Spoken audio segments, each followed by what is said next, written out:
Hello student, तो कैसे हो आप लोग। स्वागत है आप सभी का वापस से हमारे और आपके ईटोई क्लासेस में। तो मैं आज आप लोगों के लिए 15 मोस्ट इंपॉर्टेंट क्वेश्चंस की सीरीज में आज के जो 15 मोस्ट इंपॉर्टेंट क्वेश्चंस होने वाले हैं वो किस चैप्टर से होने वाले हैं, वो है magnetic effect of electric current. ये चैप्टर से क्वेश्चंस कम आते हैं लेकिन आते ऐसे हैं जो हर एक स्टूडेंट का दिमाग घुमा दे। समझ में आया बच्चों?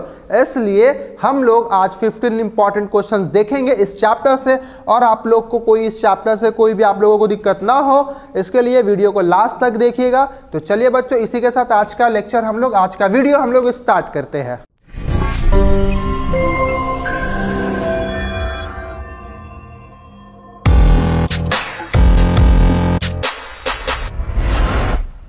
तो आज का पहला क्वेश्चन, जो कि हम लोग हमेशा एमसीक्यू से स्टार्ट करते हैं, क्योंकि एमसीक्यू से क्वेश्चन आते हैं 20 क्वेश्चंस होते हैं। बाकी सबको अगर मिक्स किया जाए फिजिक्स केमिस्ट्री मैथ से तो टोटल 20 एमसीक्यूज होते हैं। अब यहाँ पे पहला क्वेश्चन क्या बोल रहा है कि आपको चूज करना है इसमें से इनकरेक्ट कौन है। ठीक है, करेक्ट कौन है ये नहीं चूज करना है। कौन सा चूज करना है कि कौन सा स्टेटमेंट आपका इनकरेक्ट है। क्या वो पहला नंबर है, क्या वो दूसरा नंबर है, तीसरा या चौथा। तो हम लोग को इसके लिए चारों के चारों ऑप्शंस को हम लोग को रीड करना पड़ेगा, पढ़ना पड़ेगा। तो पहला में क्या बोल रहा है, the direction of a magnetic field at a point is taken to be the direction in which the north pole of the magnetic compass needle point. देखिए, अगर आप लोगों ने पहला क्वेश्चन पढ़ा होगा तो आप लोगों को लगा कि अच्छा ये तो सही स्टेटमेंट है, पहली वाली बातें तो सही है। क्या बोला जा रहा था कि जो मैग्नेटिक फील्ड का डायरेक्शन है, ठीक है, तो वो हमेशा हम लोग को कहां से लेते हैं, हम लोग नॉर्थ पोल से लेते हैं। सीधा सा बात है, बार मैग्नेट अगर आप लोग पढ़े होगे तो बार मैग्नेट में जो मैग्नेटिक फील्ड का डायरेक्शन किधर से जा रहा था, नॉर्थ और साउथ, नॉर्थ से साउथ की तरफ जा रहा था, है ना। तो हमेशा हम लोग कहां से लेते हैं, तो नॉर्थ पोल से लेते हैं। चलिए, पहला बात सही है। दूसरा क्या बोल रहा, magnetic field lines are closed curve. Magnetic field lines close curved होते हैं, ये भी बात सही है, क्योंकि यहां से देखिए ये सारा क्या है, क्लोज कर्व है ना। ये सब इस तरह से जा रहा है, एक पॉइंट से निकल रहा दूसरे पॉइंट पे जा रहा है, नॉर्थ से निकल रहा साउथ पे जा रहा, तो ये कर्व बना रहा और ये कर्व बहुत ही क्लोज कर्व है। इसका मतलब है ये दूसरा ऑप्शन भी सही है। If magnetic field lines are parallel and equidistant, they represent zero field strength। वो जीरो फील्ड स्ट्रेंथ शो करता है। तो एक बात बताओ, मैग्नेटिक फील्ड लाइंस कभी पैरेलल और इक्विडिस्टेंस नहीं होता है, ये बात याद रखना, क्योंकि हम लोगों ने ऊपर क्या देखा, क्लोज कर्व होता है। क्लोज बोला गया, अगर क्लोज कर्व नहीं होता तो पैरेलल होता, लेकिन क्लोज बोला गया है इसलिए पैरेलल एंड इक्विडिस्टेंस तो कदापि नहीं हो सकता है। तो इसका मतलब है ये जो सी नंबर है वो इस क्वेश्चन का सही जवाब हो जाएगा। अब चौथा आपको पढ़ने की जरूरत है भी नहीं भी पढ़ो चलेगा, क्योंकि हम लोग को सी पता चल गया। वैसे पढ़ लेते हैं क्या बोल रहा है, relative strength of magnetic field is shown by the degree of closeness of the field line. से भी डिपेंड करता है, ये भी बात यहाँ पे सही कहा गया है बच्चों। तो क्लियर है ये क्वेश्चन, पहला नंबर क्वेश्चन। तो पहला नंबर क्वेश्चन का जो ऑप्शन सी क्या हो गया, ऑप्शन सी सही जवाब हो गया बच्चों। बोलो क्लियर है, आगे बढ़ा जाए। नेक्स्ट क्वेश्चन, दूसरा नंबर क्वेश्चन क्या बोल रहा है कि जो इलेक्ट्रोमैग्नेटिक इंडक्शन होता है, ठीक है, the phenomenon of electromagnetic induction is, way 4 option में से क्या हो जाएगा। देखो तो, क्या वो प्रोसेस है बॉडी को चार्ज करने का, तो नहीं।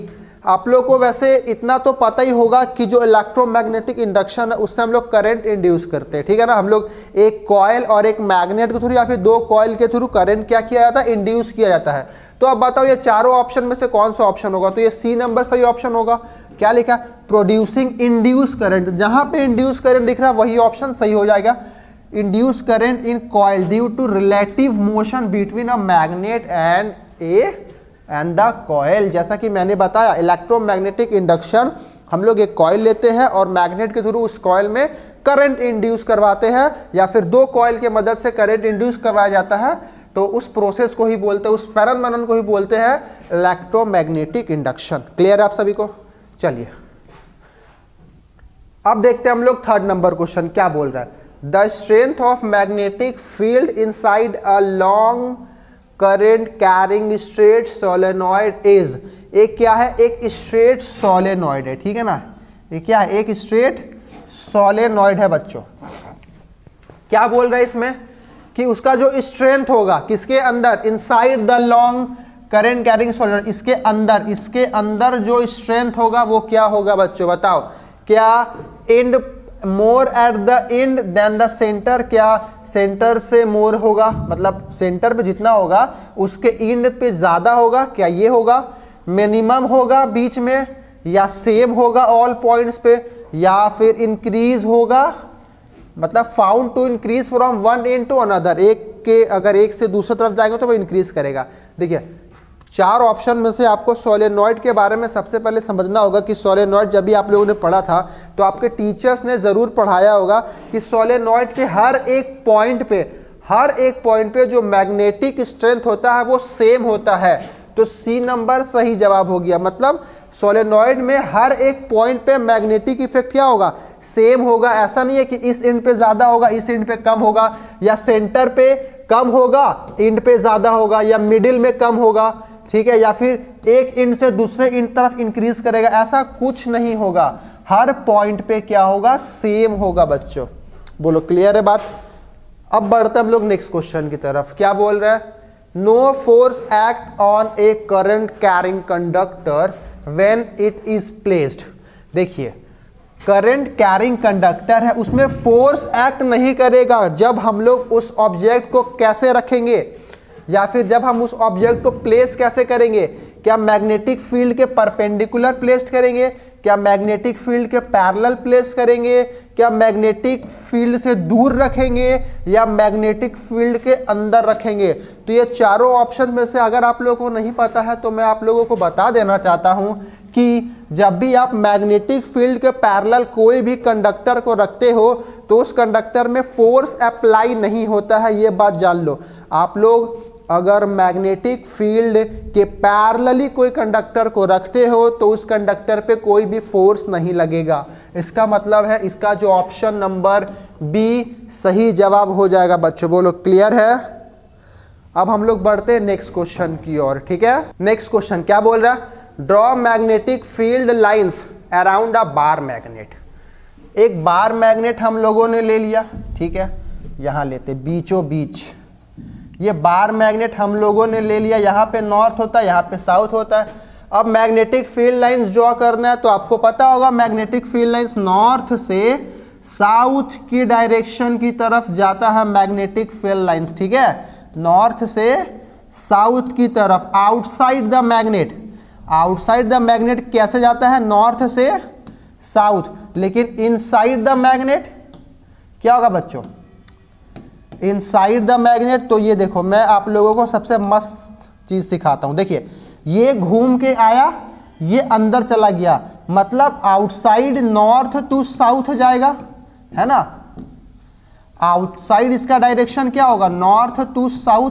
लेकिन इनसाइड क्या हो गया, साउथ टू नॉर्थ। इनसाइड इसका डायरेक्शन क्या हो जाएगा, साउथ टू नॉर्थ। तो चलिए पहला तो हम लोगों ने जो हम लोग को बोला गया था कि मैग्नेटिक फील्ड लाइंस ड्रॉ करना बार मैग्नेट के चारों ओर, लीजिए मैंने ड्रॉ कर दिया।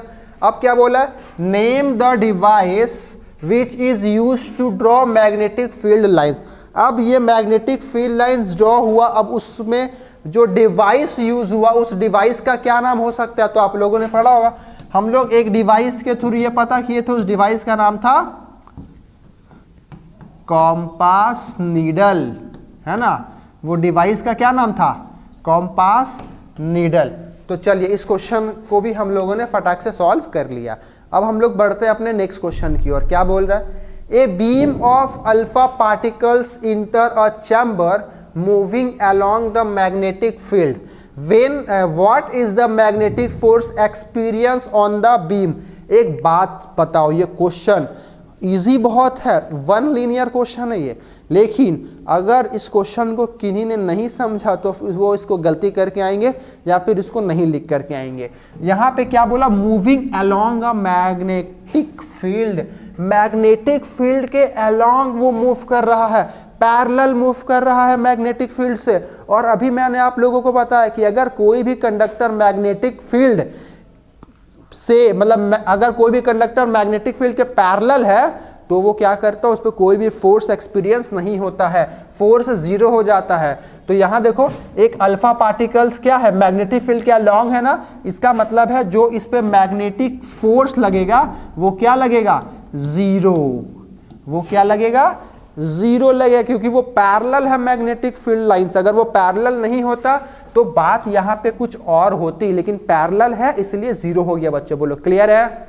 चलिए बढ़ते आगे नेक्स्ट क्वेश्चन की ओर। क्या बोल रहा है, a compass needle is placed near a current carrying wire. एक करंट कैरिंग वायर है, मतलब एक वायर ऐसा जिसे करंट पास हो रहा है। State your observation for the following cases and give reason for the same in each case. अब यहां पे आपको ऑब्जर्व करना है और उसके रीजंस भी बताने हैं। चलिए पहला नंबर क्या बोल रहा, magnitude of electric current in the wire is increase. अगर आप वायर के मैग्नीट्यूड को अगर आप इंक्रीज कर सकते हो, मतलब इंक्रीज कर देते हो, मैग्नीट्यूड मतलब करंट का मैग्नीट्यूड, ठीक है, इसका मतलब करंट जितना जा रहा है, अगर आप करंट को बढ़ाओगे तो एक बात याद रखो, अगर करंट इंक्रीज करेगा तो मैग्नेटिक फील्ड भी इंक्रीज करेगा, ठीक है, करंट इंक्रीज करेगा तो मैग्नेटिक फील्ड भी इंक्रीज करेगा। ये डायरेक्टली प्रोपोर्शनल होता है करंट के, करंट इंक्रीज करेगा तो मैग्नेटिक फील्ड भी इंक्रीज करेगा, ठीक है। लेकिन अब यहां पे बोला है कि आप ऑब्जर्व क्या करोगे, आप ये ऑब्जर्व करोगे कि जैसे जैसे करंट बढ़ रहा है, जैसे जैसे करंट सर्किट में बढ़ रहा है, जो नीडल है, जो नीडल का डिफ्लेक्शन है वो भी ज़्यादा होते जा रहा है। नीडल और तेज़ी से ज़्यादा मात्रा में वो डिफ्लेक्ट करना स्टार्ट कर देगा जैसे जैसे करंट की मात्रा को बढ़ाओगे। इसका मतलब है करंट बढ़ रहा है तो मैग्नेटिक फील्ड भी बढ़ रहा है। तो पहला नंबर समझ में आया। दूसरा नंबर क्या बोल रहा है कि compass needle displace away from the wire.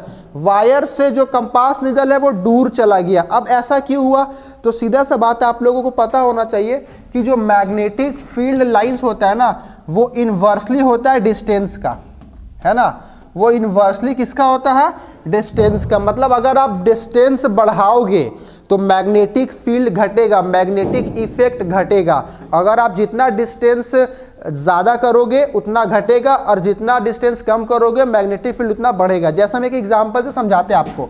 एक बार मैग्नेट है, आपको पता है बार मैग्नेट अपने चारों ओर मैग्नेटिक फील्ड, ठीक है, अपने और मैग्नेटिक फील्ड बनाता है। अब अगर आप यहाँ पे कोई कंडक्टर को रखे हो तो इस पे उतना ज़्यादा इफेक्ट नहीं पड़ेगा, लेकिन आप जैसे ही इसके मैग्नेटिक फील्ड में इस कंडक्टर को रखोगे तो इसमें थोड़ा सा इफेक्ट पड़ेगा, लेकिन डिस्टेंस दूर होने की वजह से उस पर उतना ज़्यादा मैग्नेटिक इफेक्ट नहीं लगेगा। लेकिन आप जैसे ही इस कंडक्टर के क्लोज लाते जाओगे वो उतना ही मैग्नेटिक फील्ड और मैग्नेटिक इफेक्ट इंक्रीज करेगा, जिसके वजह से ये आसानी से नॉर्थ की तरफ अट्रैक्ट कर जाएगा। और आपको पता है बार मैग्नेट के जो पोल्स पर ही क्या होते हैं, उसका मैग्नेटिक स्ट्रेंथ ज़्यादा होता है। तो इसका मतलब है आप डिस्टेंस जैसे जैसे दूर करोगे मैग्नेटिक स्ट्रेंथ वैसे वैसे कम होता जाएगा। तो इसलिए यहाँ बोला है कंपास नीडल दूर की तरफ डिस्प्लेस हो गया। इसका मतलब क्या है कि जो मैग्नेटिक इफेक्ट है वो क्या होगा, मैग्नेटिक इफेक्ट क्या होगा, वो कम लगेगा। बात समझ में आया, क्या लगेगा, वो कम लगेगा। बोलो क्लियर है।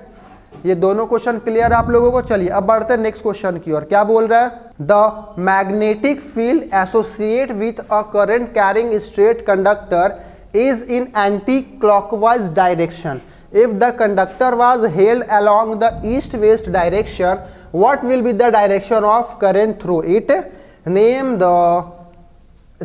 and state the rule applied to determine the direction of current. आसान क्वेश्चन है, पढ़ते के साथ समझ में आ गया होगा। एंटी क्लॉकवाइज पूछ रहा है, ईस्ट वेस्ट डायरेक्शन में। चलिए पहला बात तो देखते हैं, ईस्ट वेस्ट है ना। चलिए इधर होता है नॉर्थ, इधर होता है साउथ, इधर होता है ईस्ट, इधर होता है वेस्ट, ठीक है।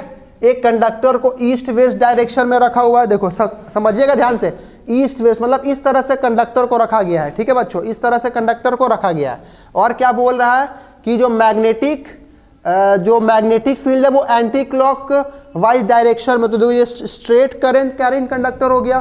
तो स्ट्रेट करंट कैरिंग कंडक्टर में मैग्नेटिक फील्ड अगर हम लोग को निकालना हो तो उसके लिए हम क्या यूज करते हैं, thumb rule. Right hand thumb rule. तो यहाँ पे नेम बोला ना, नेम द रूल, तो रूल कौन सा हो गया? रूल हो गया राइट हैंड थंब रूल हो गया। लेकिन अब इसके मदद से हम लोग को फाइंड करना है, करंट का डायरेक्शन फाइंड करना है। तो एक बात बताओ, अगर एंटी क्लॉकवाइज है, एंटी क्लॉकवाइज मतलब इस तरह से होगा, है ना, इस तरह से होगा। अगर हम इसको इस तरह से प्लेस कर, देखो इस तरह से अगर हम पहले ऐसे प्लेस करते, करंट का डायरेक्शन ईस्ट से वेस्ट, अगर हम ईस्ट से वेस्ट करंट का डायरेक्शन रखते हैं तो देखो मैग्नेटिक फील्ड लाइन इस तरह से घूम रहा है ना, उल्टा घूम रहा, एंटी क्लॉकवाइज घूम रहा कि नहीं? एंटी क्लॉकवाइज, देखो एंटी क्लॉकवाइज घूम रहा है। इसका मतलब है कि, या फिर आप ऐसे समझो, ऐसा अगर आप रखे हो, अगर आप ऐसे रखो, अगर ऐसे रखो तो भी एंटी क्लॉकवाइज, ऐसे रखोगे तो भी एंटी क्लॉकवाइज। तो एंटी क्लॉकवाइज कब होगा आपका? जब करंट का डायरेक्शन क्या होगा? ईस्ट से वेस्ट जाएगा, ठीक है। तो करंट का डायरेक्शन क्या हो गया? डायरेक्शन ऑफ करंट क्या हो गया? ईस्ट टू वेस्ट, ईस्ट से वेस्ट हो गया है। अब बोला है state and determine, sorry name and state the rule applied. देखो पहला बात तो right hand rule, right hand thumb rule क्या कहता है कि जो हमारा थंब होता है वो करंट के डायरेक्शन में प्लेस होता है, और जो ये फिंगर कर्ल है, ठीक है, वो दरअसल मैग्नेटिक फील्ड को बताता है।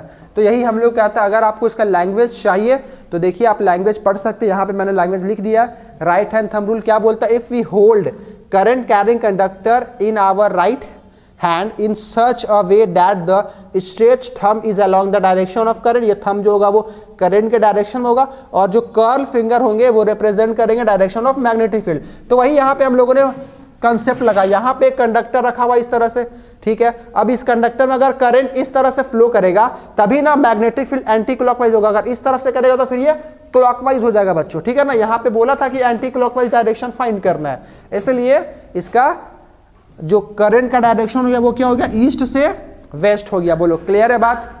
चलिए नेक्स्ट क्वेश्चन की ओर बढ़ते हैं। 9 नंबर क्वेश्चन क्या बोल रहा है? Define alternating current and direct current, explain why alternating current is prefer over direct current for transmission over long distance. देखो एसी डीसी है ना जी, अल्टरनेट करंट मतलब एसी और डायरेक्ट करंट मतलब डीसी। क्या होता है अल्टरनेटिंग करंट और डायरेक्ट करंट? देखो अल्टरनेट करंट वो होता है जिसका जो मैग्नीट्यूड है वो टाइम के साथ चेंज होते रहता है, ठीक है, और जो डायरेक्शन है वो भी रिवर्स हो जाता है पीरियोडिकली। लेकिन जो डायरेक्ट करंट होता है उसका मैग्नीट्यूड कांस्टेंट रहता है और जो डायरेक्शन है वो भी सेम रहता है, चेंज नहीं होता है। तो ये दोनों में डिफरेंसेस है। अब यहाँ पे क्या बोल रहा है कि हम लोग अल्टरनेट करंट प्रेफर क्यों करते हैं डायरेक्ट करंट के जरिए? देखो डायरेक्ट करंट एक स्मॉल डिस्टेंस के लिए यूज करते हैं, एक छोटे डिस्टेंस के लिए यूज करते हैं, लेकिन अल्टरनेट करंट हम लोग को अगर लंबा डिस्टेंस के लिए अगर कनेक्शन करना है तो उसके लिए हम लोग हमेशा एसी करंट यूज करते हैं। तो यही इसका रीजन हो जाएगा, पढ़ के भी देख लो। देखो अल्टरनेट करंट क्या होता है? An electric current whose magnitude changes with time, time के अनुसार जिसका मैग्नीट्यूड चेंज हो रहा है और डायरेक्शन भी रिवर्स हो रहा है पीरियोडिकली, उसको हम लोग अल्टरनेट करंट बोलते हैं। और डायरेक्ट करंट किसको बोलते हैं? कि ऐसा करंट जिसका मैग्नीट्यूड या तो कांस्टेंट रहता है या वेरिएबल रहता है, लेकिन डायरेक्शन जो है वो क्या रहता है? वो एकदम सेम रहता है, डायरेक्शन उसका चेंज नहीं होता है, लेकिन इसमें डायरेक्शन रिवर्स हो जाता है पीरियोडिकली। अब एसी करंट हम लोग distant places without much loss of electric power, मतलब बिना पावर का लॉस हुए हम लोग क्या कर सकते हैं? एक जगह से दूसरी जगह करंट प्रोवाइड करवा सकते हैं बिना किसी लॉस के, ठीक है, और बहुत दूर दूर डिस्टेंस तक। इसीलिए एसी करंट ही हम लोग प्रेफर करते हैं, डीसी नहीं करते। बोलो बात क्लियर है? चलिए अब हम लोग बढ़ते हैं नेक्स्ट क्वेश्चन की ओर। क्या बोल रहा है? Find the direction of magnetic field due to a current carrying circular coil. अच्छा सर्कुलर कॉइल है, current carrying circular coil held vertically in north south plane. An observer is looking from east see the current to flow an anti-clockwise direction. चलिए हम लोग को simple सा बात है, उतना ज़्यादा क्वेश्चन पे ध्यान नहीं देंगे, ठीक है। हम लोग पहले सिंपल समझते हैं, नॉर्थ इधर, साउथ इधर, ईस्ट इधर, वेस्ट इधर। क्लियर है? अब क्या बोला है? एक करंट कैरिंग सर्कुलर कॉइल है, उसको हम लोग प्लेस्ड किए कैसे? नॉर्थ से साउथ जब अगर करंट जा रहा है, ऐसे प्लेस किए जब करंट किधर जा रहा है? नॉर्थ से साउथ एंटी क्लॉकवाइज डायरेक्शन, है ना। Current flow in anti clockwise direction, जब ईस्ट see the current to flow in anti clockwise direction. अब एंटी क्लॉकवाइज डायरेक्शन अगर है, इसका मतलब देखो, मान लेते हैं ये सर्कुलर है, ऐसे मान लो ना, क्या मान लो ऐसे सर्कुलर, ठीक है। अगर हम इसको इस तरह से पकड़ते हैं, ठीक है, कैसे, नॉर्थ से साउथ, है ना, नॉर्थ से साउथ अगर इसको इस तरह से पकड़े तो देखो करंट का डायरेक्शन, मैग्नेटिक फील्ड का डायरेक्शन क्या होगा, इधर वेस्ट से ईस्ट होगा। देखो ये क्या है, ये वेस्ट है, ऐसे कर्ल हो गया ईस्ट के तरफ, ठीक है ना, तो वेस्ट से ईस्ट हो रहा है। और हम देखो, अगर आप इधर से नहीं देख सकते हो, क्योंकि बोला आपको ईस्ट तरफ से देखना है बच्चे, मतलब आपको इधर से देखना है, ऐसे करके देखना है, तो दिखेगा कि जो मैग्नेटिक फील्ड है वो वेस्ट से ईस्ट की डायरेक्शन में है। समझ में आया? तो इसका मतलब है पहला क्या होगा, वेस्ट से ईस्ट, ठीक है, क्लियर है। अब क्या बोला है कि अगर वर्टिकली ईस्ट वेस्ट प्लेन पे देखा जाए और हम लोग इस बार साउथ से देख रहे हैं, ठीक है, मतलब इसको इस तरह से ऐसे प्लेस करते हैं और हम नीचे से देख रहे हैं। अगर हम नीचे से देखेंगे, ठीक है, नीचे से देखेंगे तो देखो, अगर हम नीचे से देख रहे हैं, वैसे किधर है, ईस्ट वेस्ट, हाँ चलो ईस्ट से वेस्ट, अगर नीचे की तरफ देखेंगे तो देखो, तो ये साउथ है, साउथ से नॉर्थ, साउथ से नॉर्थ ऊपर की तरफ डायरेक्शन है। इसका मतलब है दूसरा ऑप्शन क्या हो गया, साउथ नॉर्थ। अब तीसरा का बात करते हैं, ठीक है, तीसरा क्या बोला, हॉरिजॉन्टली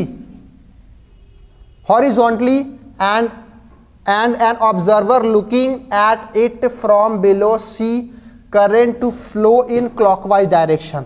अब इसका मतलब है अब हम लोग को नीचे से देखना है, ठीक है, ऐसे वर्टिकली है, और अगर हम नीचे से देखते हैं, ठीक है, नीचे से देखते हैं तो एक बात बताओ, नीचे से अगर हम इसको इस तरह से देख रहे हैं, नीचे से देखो, नॉर्थ से साउथ अगर हम नीचे से देख रहे हैं, तो ये अगर यहाँ पे पेपर है, प्लेन है, तो वो प्लेन के अंदर दिख रहा है ना, इनटू द प्लेन। डायरेक्शन क्या हो जाएगा बच्चों, डायरेक्शन क्या होगा, इनटू द प्लेन। इसका जो डायरेक्शन हो जाएगा वो क्या हो जाएगा, इनटू द प्लेन, क्योंकि यहाँ पे एक ऑब्जर्वर कैसे देख रहा है, बिलो, नीचे से ऊपर देखा जा रहा, तो दिखेगा कि ये इस तरफ से इसका डायरेक्शन है, इनटू द प्लेन के अंदर से डायरेक्शन है। बोलो बच्चों, क्लियर है ये क्वेश्चन, ये क्वेश्चन क्लियर है। चलिए अब नेक्स्ट क्वेश्चन की ओर बढ़ते हैं। 11 नंबर क्वेश्चन क्या बोल रहा है, a current carrying conductor is placed in a magnetic field and now answer the following. एक कंडक्टर हम मैग्नेटिक फील्ड में रखे हुए, इस जितने भी यहाँ पे सवाल दिए गए हैं आपको सभी के आंसर बताने हैं। पहला क्या बताना है, list the factor on which the magnitude of force experience by conductor. Factors, तो देखो 4 फैक्टर्स होते हैं, एक होता है करंट पे डिपेंड करेगा, ठीक है, क्या पूछ रहा है, एक अच्छा मैग्नेटिक फील्ड पे प्लेस किया गया है ना, तो पहला देखिए, पहला तो करंट पे डिपेंड करेगा, करंट आप बढ़ाओगे मैग्नेटिक फील्ड बढ़ेगा। दूसरा डायरेक्शन, डिस्टेंस पे मैटर करेगा, अगर आप डिस्टेंस बढ़ाओगे तो मैग्नेटिक इफेक्ट घटेगा, और अगर आप डिस्टेंस घटाओगे तो मैग्नेटिक इफेक्ट बढ़ेगा। ये 2 बातों पे क्लियर है। और तीसरा क्या हो जाएगा, कंडक्टर और मैग्नेटिक फील्ड के बीच कितना एंगल बन रहा है वो उस पर भी डिपेंड करता है। अब ये 3 पॉइंट हो गया, बताइए चौथा पॉइंट क्या हो जाएगा, कि वो लेंथ पे भी डिपेंड करेगा, कंडक्टर का लेंथ पे भी डिपेंड करेगा। तो यहाँ पे 4 पॉइंट हम लोगों ने देखा, पहला करंट, दूसरा मैग्नेटिक फील्ड का स्ट्रेंथ, तीसरा लेंथ कंडक्टर, और चौथा एंगल मैग्नेटिक फील्ड और उसके कंडक्टर के बीच का एंगल, ठीक है। चलिए अब यहाँ पे बात आता है कि when is the magnitude of the force maximum. Force maximum कब होगा, देखिए जब भी करंट के परपेंडिकुलर, है ना, जब भी करंट के परपेंडिकुलर मैग्नेटिक फील्ड आ जाए, ठीक है, तब क्या हो जाएगा, उस दौरान जो फोर्स होगा वो मैक्सिमम होगा, ठीक है। चलिए तीसरा नंबर का बात करते हैं, कौन सा रूल लगेगा, ठीक है, state the rule which help the finding the direction, तो फ्लेमिंग लेफ्ट हैंड रूल लगेगा। चौथा नंबर में क्या बोल रहा है, if initially this force was acting from right to left, अगर राइट से लेफ्ट फोर्स लग रहा है ना, how will the direction of the force changes if the direction of magnetic field is reverse. देखो मैग्नेटिक फील्ड रिवर्स करो आप या फिर करंट रिवर्स करो, दोनों केस में फोर्स का डायरेक्शन भी रिवर्स हो जाता है, ये बात याद रखना आप लोग, ठीक है। अगर आप मैग्नेटिक फील्ड रिवर्स करते हो तो फोर्स भी रिवर्स हो जाएगा, अगर आप करंट रिवर्स करते हो तो भी फोर्स रिवर्स हो जाएगा। और इसके जो लैंग्वेज आंसर है वो सारे आपको यहाँ पे दिख रहे हैं, ठीक है। देख लो, पहला करंट पे डिपेंड किया, स्ट्रेंथ पे डिपेंड किया, लेंथ पे डिपेंड किया, एंगल पे डिपेंड किया, फोर्स एक्सपीरियंस किया। जब हम लोग उसको करंट को परपेंडिकुलर रखेंगे मैग्नेटिक फील्ड पे, कौन सा रूल यूज हो रहा, तो Fleming left hand rule use हो रहा। और लेफ्ट हैंड रूल क्या कहता है कि आपको इस फिंगर को इस तरह से स्ट्रेच करना है, सॉरी लेफ्ट हैंड रूल इस तरह से स्ट्रेच करना कि सारे ये जो मिडिल फिंगर है, ये जो इंडेक्स फिंगर है और जो थंब है, ये सब एक दूसरे से म्यूचुअली परपेंडिकुलर हो। और ये जो थंब है वो करंट के वो फोर्स के डायरेक्शन को शो करता है, जो मिडिल फिंगर है वो करंट के डायरेक्शन को शो करता है, और जो इंडेक्स फिंगर है वो मैग्नेटिक फील्ड के डायरेक्शन को फाइंड करता है, ठीक है, बताता है। चलिए अब देखते हैं नेक्स्ट क्वेश्चन क्या बोल रहा है। Mention and explain the function of an earth wire, why it is necessary to earth metallic appliances. देखो जितने भी मेटालिक अप्लायंसेस हम लोग अपने डेली लाइफ में यूज करते हैं, ठीक है, जितने भी मेटालिक अप्लायंसेस है, चाहे वो आयरन हो गया, टोस्टर हो गया, कुछ भी हो गया, अगर बीच से कहीं कट गया हो, मान लेते अगर आप गलती से उसको छू दो तो आपको करंट का झटका लग सकता है, क्योंकि वहाँ पे करंट का लीकेज हो गया, जिसके वजह से आपको करंट लग सकता है, क्योंकि अभी वहाँ पे लीकेज होने की वजह से सर्किट इनकम्प्लीट हो गया। अब अगर आप छुओगे तो आपके माध्यम से करंट क्या होगा, वो सर्किट पूरा क्लोज कर देगा और करंट आपके थ्रू ही फ्लो करेगा, जिससे आपको करंट लग सकता है, ठीक है। तो इसलिए हम लोग क्या करते हैं, अर्थिंग करते हैं। बात समझ में आया? वो क्या करता है, वो करंट जो लीकेज हुआ है करंट का, वो उसको लेके ग्राउंड में क्या करता है, पुट कर देता है, और जिसके वजह से हम लोग को करंट नहीं लगता है, ठीक है। और ये बहुत ही ज़्यादा इसी वजह से ये नेसेसरी की है। तो सीधा सा बात है, ऐसे कोई इंसिडेंट ना, कोई एक्सीडेंट ना हो जाए, ठीक है, इस वजह से हम लोग ये वाला काम इस तरह से करते हैं। अगर आपको लैंग्वेज चाहिए तो आप यहाँ पे पढ़ सकते हो। देखो साफ साफ सुथरों में लिखा हुआ है, अक्षरों में लिखा हुआ है कि the metallic body of electric appliances क्या होता है, कनेक्टेड होता है, connected to the earth by means of earth wire, show that any leakage of electric current is transfer to the earth. कोई भी अगर मैग्नेटिक करंट में लीकेज आ रहा है, वो क्या करेगा, वो सीधा अर्थ में आपको वो अर्थ में जाके ट्रांसफर कर देगा। इससे क्या होगा कि शॉर्ट सर्किट नहीं होगा, सॉरी, हम लोग को शॉक नहीं लगेगा। इसलिए जो अर्थिंग करना हमारे लिए बहुत नेसेसरी है। इसी वजह से ये क्या है, वाई इट इज नेसेसरी, तो ये रीजन है, इसीलिए हम लोग को नेसेसरी है, ठीक है। इसका फंक्शन क्या है कि वो करंट को लीकेज जो क्या करता है, अर्थ में ग्राउंड कर देता है, मतलब ग्राउंडेड कर देता है, ठीक है, ट्रांसफर कर देता है अर्थ को, जो भी करंट लीक हो रहा है, इलेक्ट्रिक करंट लीक हो रहा है, ठीक है। चलिए अब बात करते हैं नेक्स्ट क्वेश्चन क्या बोल रहा है, गिव रीजन। आपको यहाँ पे 3 क्वेश्चन दिए हुए, इसके रीजंस आप लोगों को लिखना है, बताना है। पहला क्या बोल रहा है कि जब फ्यूज अगर बर्न हो जाता है तो हम लोग जो दूसरा फ्यूज लगाते हैं वो आइडेंटिकल ही होना चाहिए, आइडेंटिकल रेटिंग का ही होना चाहिए, मतलब पहले का जो फ्यूज था वही फ्यूज दूसरा भी सेम टू सेम होना चाहिए। ऐसा क्यों होता है, देखो अगर आप कम रेटिंग के फ्यूज लाते हो, ठीक है, तो वो मेल्ट करने का या फिर कट ऑफ करने का चांसेस होता है। वैसे ही अगर आप ज़्यादा लाते हो, अगर आप, ठीक है, हाँ, अगर ज़्यादा रेटिंग का लाते हो, हायर रेटिंग का लाते हो, तब भी क्या होगा, वहाँ पे मेल्ट करने का या फिर कट ऑफ हो जाने का रिस्क होता है, ठीक है, और जिससे शॉर्ट सर्किट हो जाएगा, ओवरलोडिंग होगा तो कंट्रोल नहीं कर पाएगा वो फ्यूज़। इसी वजह से हम लोग क्या बोलते हैं कि फ्यूज़ क्या होना चाहिए, आइडेंटिकल होना चाहिए, ठीक है बच्चों, क्लियर है। दूसरा बात क्या है कि अगर हम लोग लाइव वायर को छूते हैं तो वो ज़्यादा डेंजरस होता है न्यूट्रल के मुताबिक। तो सीधा सा बात है, लाइव वायर में 220 वोल्ट का करंट फ्लो करता है, वोल्टेज रहता है, ठीक है। घर में जो हम लोग होम अप्लायंस यूज़ करते हैं उसमें कितना करंट जा रहा होता है, 220, सॉरी, कितना पोटेंशियल डिफरेंस होता है, तो 220 वोल्ट होता है। और न्यूट्रल वायर में 0 वोल्ट होता है। और आप लोगों को पता है जो potential difference higher potential to lower potential की तरफ जाता है, इसलिए हम लोग को न्यूट्रल वायर जिसका पोटेंशियल 0 होता है उसमें करंट नहीं लगता है और वो हमारे लिए डेंजरस नहीं होता है। लेकिन जो लाइव वायर होता है जिसमें 220 वोल्ट का पोटेंशियल डिफरेंस है, हम लोग को उसमें डेंजरस फील होता है, वो डेंजरस होता है। तो उसका रीजन समझ में आ गया। तीसरा क्या बोल रहा है, using a fuse in a house hold electric circuit is important.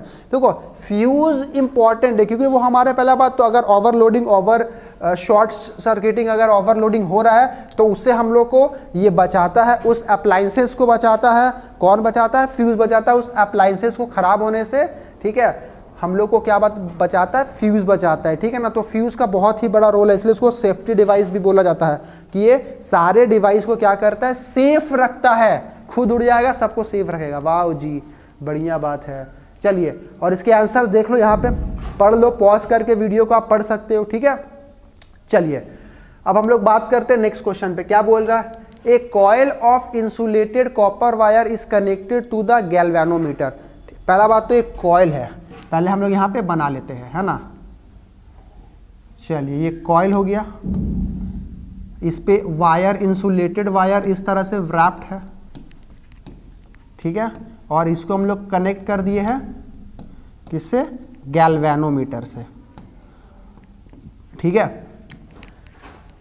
With the help of label diagram state what would be seen if a bar magnet with its south pole. मतलब एक बार मैग्नेट, मतलब इधर south pole, with its south pole, इस तरह से ये diagram हो गया, ठीक है। अब क्या बोल रहा है कि क्या होगा, है ना, व्हाट वुड बी सीन, अगर हम लोग उसको अंदर की तरफ, उसके तरफ क्विकली मूव करेंगे। मतलब अगर हम इस बार मैग्नेट को इस तरफ से ऐसे क्विकली मूव करते हैं तो क्या होगा, तो सीधा सा बात है, करंट इंड्यूस हो जाएगा। और जो करंट इंड्यूस होगा उसका जो डायरेक्शन होगा वो क्लॉकवाइज डायरेक्शन होगा। कैसा होगा वो डायरेक्शन, क्लॉकवाइज डायरेक्शन होगा। बच्चों बोलो, क्लियर है, समझ में आया। तो अगर क्विकली मूव करेंगे तो करंट इंड्यूस करेगा जिसका डायरेक्शन क्लॉकवाइज होगा। अगर हम लोग दूर लेते, मतलब अगर हम इसके तरफ लाएंगे तो क्लॉकवाइज डायरेक्शन, बाहर ले जाएंगे तो anti clockwise, clockwise anti clockwise, clockwise anti clockwise, इस तरह से होगा। बात समझ में आया। तो अगर हम मूव करेंगे तो करंट तो इंड्यूस होगा ही, लेकिन इस बार क्या होगा, एंटी क्लॉकवाइज, मतलब पहले इस तरह से क्लॉकवाइज और देन एंटी क्लॉकवाइज, इस तरह से। तो इसलिए देखो, इसको एसी करंट नहीं बोलते हैं। बात समझ में आया। चलिए बोलो, क्लियर है आप सभी को। तीसरा क्या बोल रहा है,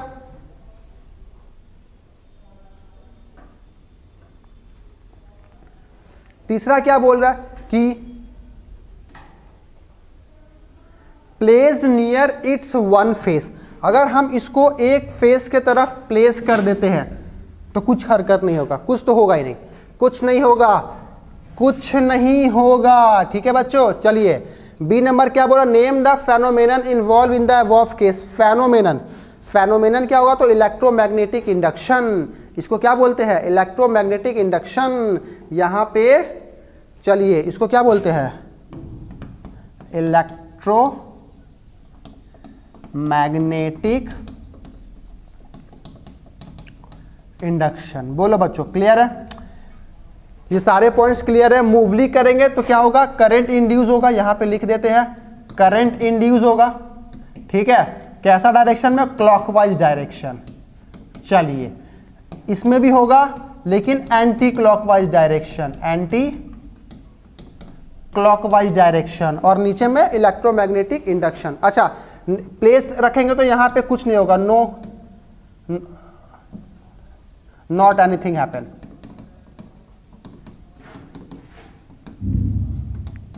ठीक है, क्लियर है। अब देखते हैं नेक्स्ट क्वेश्चन क्या बोल रहा है, how is the type of current that we receive in domestic circuit different from one that run a clock. देखो, डोमेस्टिक सर्किट हम लोग एसी करंट यूज करते हैं, ठीक है ना, और यहाँ पे जो one that run the clock उसमें डीसी होता है। सीधा सा बात है, डीसी क्यों यूज किया था, अभी हम लोगों ने पढ़ा, उसका जो मैग्नीट्यूड होता है वो सेम होता है, कांस्टेंट होता है, और डायरेक्शन चेंज नहीं होता है, डायरेक्शन भी सेम होता है। लेकिन एसी सर्किट में क्या होता है ना कि डायरेक्शन चेंज होते रहता है, रिवर्स होते रहता है, ठीक है, पीरियोडिकली, और जो मैग्नीट्यूड होता है वो भी क्या होता है, डिफरेंट होता है, वो भी चेंज होते रहता है टाइम के साथ। और ये इसके लैंग्वेज पढ़ लो, वीडियो पॉज करके और समझ लो बच्चों, ठीक है, देख लो। तो आज के जितने भी 15 क्वेश्चंस थे वो सभी हम लोगों ने कर लिया है। आई होप आप सभी को सारे क्वेश्चन समझ में आ गए होंगे। ये चैप्टर्स उतने क्वेश्चंस आते नहीं हैं, इसलिए ये इंपॉर्टेंट है, आप लोगों के नज़रिए से देख लो, इसी टाइप से क्वेश्चन आने वाले हैं। तो ठीक है बच्चों, मिलते हैं हम लोग नेक्स्ट वीडियो में, नेक्स्ट 15 मोस्ट इंपॉर्टेंट क्वेश्चंस के चैप्टर्स में, जहाँ पे हम लोग देखेंगे और कुछ दूसरे चैप्टर्स को, उसके मोस्ट इंपॉर्टेंट क्वेश्चंस को। और अगर आप लोगों को कुछ इंपॉर्टेंट क्वेश्चंस चाहिए तो उस चैप्टर को आप, उस चैप्टर के नाम आप ये कमेंट बॉक्स में लिख सकते हो, हम लोग वहाँ से आप लोगों को सबसे पहला प्रायोरिटी दिया जाएगा। आपने जो चैप्टर्स का नाम दिया उस पर नेक्स्ट वीडियो हम लाने का कोशिश करेंगे। तो फिर मिलते हैं हम लोग नेक्स्ट वीडियो में बच्चों, तब तक के लिए टेक केयर और पढ़ते रहिए, एग्जाम नज़दीक आ रहे हैं, ठीक है।